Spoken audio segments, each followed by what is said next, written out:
Hey, how you doing there again, folks? Me again, of course, Brandon Wenzel. Come back at you, another offering off my sampler platter.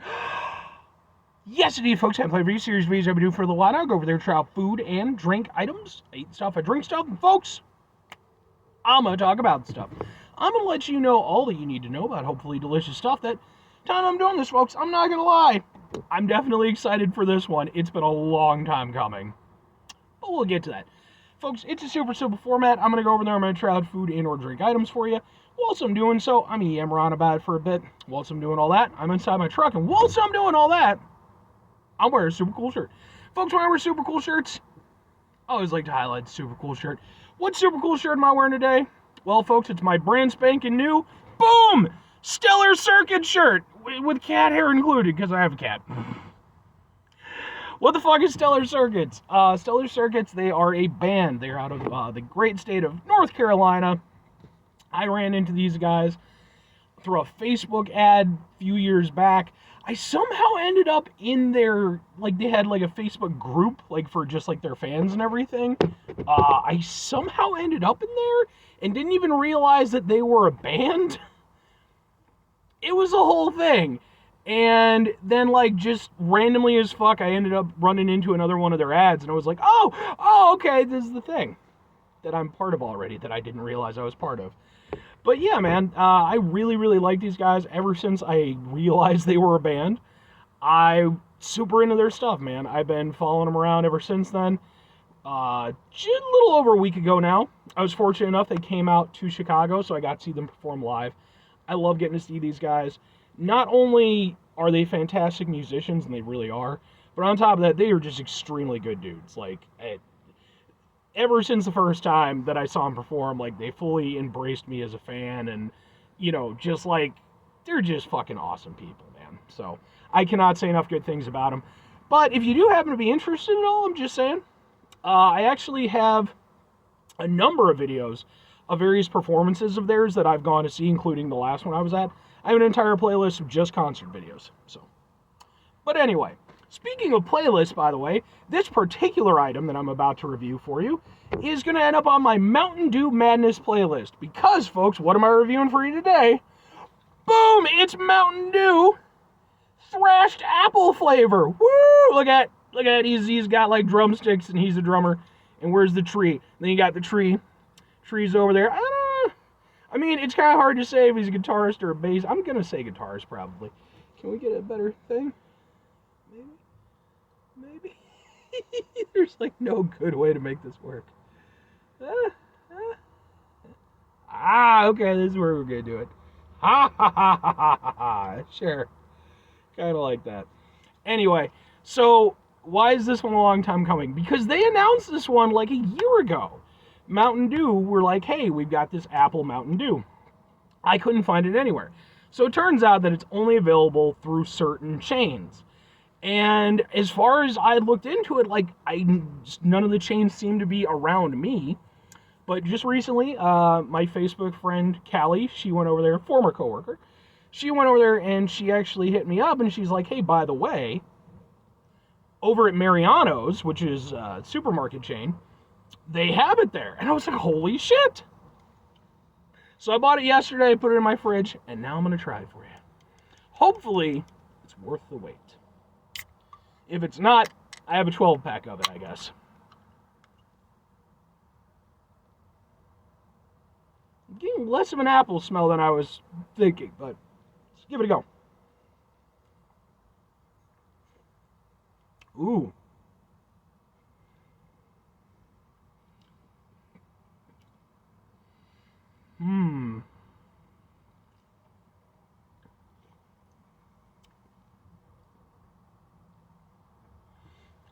I have very mixed feelings about this one.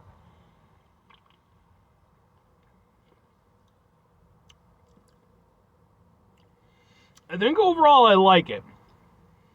But, okay, well, alright. Pros and cons. Pro, it definitely has a very unique taste. Some of, Mountain Dew has like a billion flavors at this point. Some of them are just going to kind of start tasting similar or at least a little bit samey. uh, or a little bit mid, just kind of eh. And so, it's nice when you get a Mountain Dew that is distinct. It tastes like what it's supposed to taste like. Obviously this is supposed to be an apple-based Mountain Dew. And it does. It tastes appley. And I like the way that it's mixed with the apple flavor because it's not like a Manzanita Sol or like another Mexican apple soda where like it's got the heavy apple flavor at the front of it. Because ultimately this is a apple Mountain Dew, which means that they're going to use Mountain Dew as the base and then build on top of that. So that's exactly what this tastes like. It tastes like a Mountain Dew with sort of a green apple, kind of hit.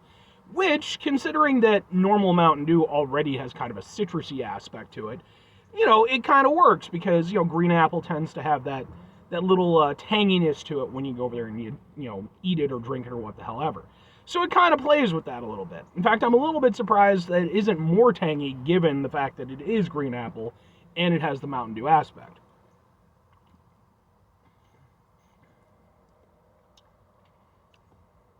Yeah.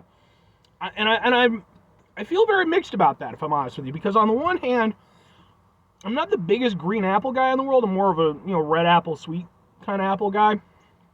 But at the same time, I kind of think a little extra bite might have gone over there and elevated this particular flavor of Dew a little bit. But it's certainly workable for what it is. Another pro is I like the way that it drinks. It has a very crisp kind of flavor to it, which I personally feel like a good apple soda absolutely should. Because, that's part of the nice, it's an apple, it's supposed to have that kind of like nice sort of, refreshing aspect to it. And, so this has that. It has that kind of factor. And not all Mountain Dews do. I mean, maybe for other people, but for me, absolutely not. A lot of Mountain Dews, even ones that I like, can be very heavy. And, like Code Red. I like Code Red a lot. It is not what I would consider a refreshing Mountain Dew. It just drinks too heavy. Whereas with this one, that's not a problem. It has that nice crispness to it. I like that.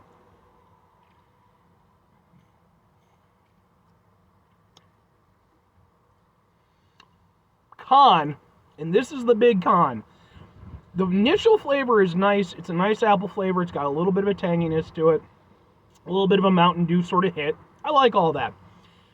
About 2/3 of the way through drinking it, the flavor kind of drops off. And it sort of becomes more of like, I guess, I'm going to go ahead and say sort of an apple core kind of taste. Like, I don't know how to describe it exactly, but like the tanginess drops off. It becomes more straight apple flavor, but not in the most pleasant of ways.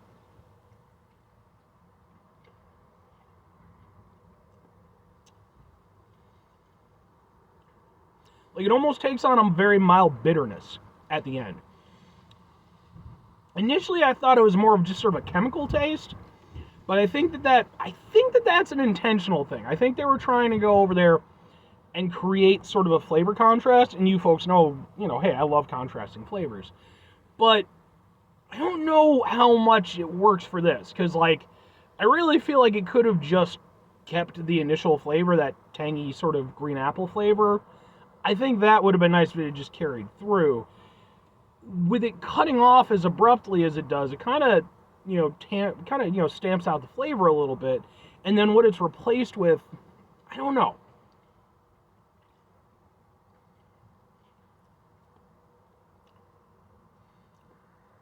Yeah, I don't know about that aftertaste. It's one of those things I could see myself learning to maybe like it. Because it's not like it's horrible. It's not making me like, gag or anything. But it's just so abrupt. And I think maybe if I kind of got used to it, maybe I could go with it. I think overall I still like it though. In fact, I'm going to go ahead and say flat out, yeah, I do still like it. I really like what they did with the apple flavor and the way they blended it with the Mountain Dew. And again, I think that if I persist with it, maybe it'll be something where I can kind of go with it. I don't know with that aftertaste. I'm just not sure about it yet. But there, maybe there is something to it. Maybe there's not. I'm not sure. But I think that there's enough good here, that I'm still perfectly willing to roll with it. I think overall I do like it. It's an interesting dew. Here's the question that has to be asked. Well, 3 questions have to be asked in this case. Normally it's just 1 and 2. Would I get it again? Would I recommend it? In those regards, I'm going to go with yes and yes, but asterisks on both. And then the third thing I need to ask is, was it worth the wait? Me literally, for I think over a year trying to get a hold of this stuff. And yes, I know I could have just ordered it online. I actually tried to order it online at one point in time. They were fucking sold out. Was it worth the wait? I'm going to say yes, because if nothing else, it's an interesting flavor of Mountain Dew. And it's one that I wouldn't have gotten to experience otherwise. So I think that even if I am a little bit conflicted on it, the interest factor of it, plus just the flavor profile, I think it makes it worth it for me. Now, as to getting it again myself, I think I would. I live pretty close to Mariano's. It's not a go-to establishment for me, but I don't have anything against it. I could see going in there and getting another pack eventually, when I run out of the one that I've got. And this is definitely one that I'm going to go over there and share with people, let them experience it. I do think ultimately, yeah, I like it. It's a little weird, but I think I like it enough that I want to get used to it. I want to get used to that aftertaste. If I'm recommending it to other people, it's an apple Mountain Dew. It does have aspects of it that I'm not overly thrilled with, but I do think the overall experience is at the very least worth trying. And, like I said, maybe go over there. I know it is available in other establishments because I think it's through Kroger or something like that. I'll put like a thing in the title card or in the description or something. But I do know that it's available in other stores. Especially with it being like a limited item, I think it's worth trying. But anyway, 5 things before I get out of here. Have yourself a great rest of your day, spectacular rest of the week, monumental rest of the month, stupendous rest of your folks. You go over there, have yourselves a truly thrashing apple-tastic rest of your life. Yeah, thrashing apple. It's actually a little bit like, because they've got the Apple drummer and they've got the tree guitarist. I can appreciate that. But on the 12-pack box, the tree's full-on throwing up the metal horns, and I appreciate that, Final 2 things. Number 1, try to bring some positivity in the world. It's not always possible. It is, however, always appreciated. But what you do if you can't do it all the time, I know I can't do it all the time, because you can do, folks, you're going to try not to be an asshole. Folks, it's not always the easiest thing in the world to not be an asshole. Trust me, I know it. I live and I'm out there with you in it. Life can be frustrating, stressful, and bullshit. Take a step back. Try to mitigate the level of assholishness in our lives. Hopefully do better for ourselves and for those around us. Very final thing, folks. Do the thing. Whatever the thing is for you, that's what I want you to go out and do.